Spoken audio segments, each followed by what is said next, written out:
ఆ రోజు నువ్వు చచ్చిపోతే పైన 2 ఇక్కడ చాలామంది కస్టమర్స్ కనపడతారు, లారీలు, ఆటోలు, జనాలు చాలామంది కనిపిస్తారు. కానీ చచ్చిపోయిన తర్వాత 2 స్వర్గం, నరకం, ఇంకేముండవు.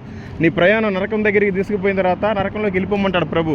నేను ఎందుకు పోతాను ప్రభు, నేను నమ్ముకున్నాను, ఆ టెంపుల్కి వెళ్ళాను, ఈ టెంపుల్కి వెళ్ళానంటే కుదరదు. ఆయన రక్షణలో మనం ఉండాలి. సరేనా? తెలుసుకో, చాలా బాగుంటుంది. నీకు రోజు 3,000 కాదమ్మా, 30,000 వచ్చినా నీకు సంతోషం, తృప్తి ఉండదు. యేసు ప్రభు నీ లోపల ఉంటేనే నీకు తృప్తి. సరేనా?